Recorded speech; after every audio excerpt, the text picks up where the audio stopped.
President-elect Trump's cabinet as our next president of the United States prepares for his transition into the White House. More speculation over who will help him in the Oval Office. Ric Grenell is one of the names circulating as a possible UN secretary. That is according to our own Charlie Gasparino. The former U.S. spokesman to the UN and Fox News contributor joins me now. You want to give us any hints, any clues? Are you talking to anyone about potential jobs in the administration? I got nothing for you, Melissa, but thanks for having me. Obviously, I will do anything and everything I can to help Donald Trump. I'm still in celebration mode. This is amazing. Republicans are going to have the House, the Senate, the White House. We have to implement the change agenda. We have to dial back everything that the Obama administration has done. Let me ask you about some of those details, because I follow you on Twitter, and you were banging the drum every single day. You were relentless in what you were saying. One of the things I want to ask you about, the Iran nuclear deal. So there's a lot of conversation about how hard this is going to be to peel back. Some people say it wasn't a real treaty, so you can just wipe it out. Other people say, and I think this makes sense, that a lot of international banks and international companies were dying to go rushing into Iran and to make money. They've done that, and to chase them out is impossible. A couple of points. One, I was very concerned when the Obama administration went to the Security Council, abandoned all of the previous resolutions that we had worked very hard to implement.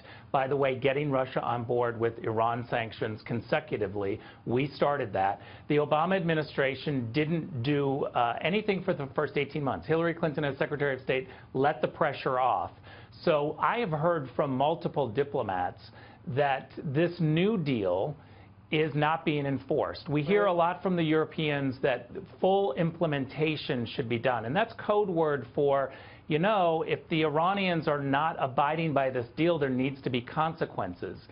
I can tell you one thing, that diplomats up at the UN are very frustrated that there are no consequences when the United States says something and others don't do it. The Syrian red line, for instance.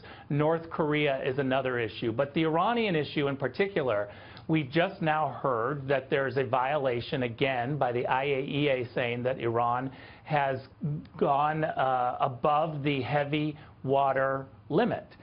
That immediately should cause not only the Europeans but everybody on the Security Council to implement some sort of hand slapping, some sort of sanctions. The reason why that's not being done is the United States is not leading it. So what would you like to see Donald Trump do right now? What action should he take? Well, first of all, I think that he should call for full implementation of the agreement, and any time that the Iranians violate it, there should be immediate consequences.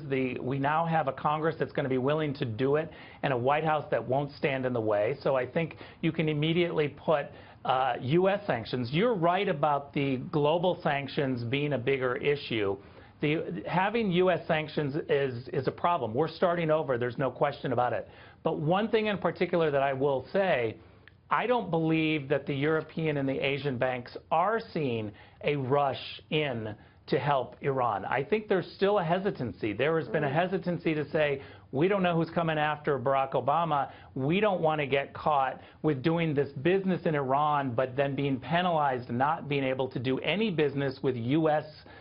Commerce or U.S. businesses. So we have a tool there to shut down European and Asian banks pretty quickly from choosing either do business with Iran or do business with us. It's a very interesting point of view, Rick. I look forward to seeing more of that. Thank you so much.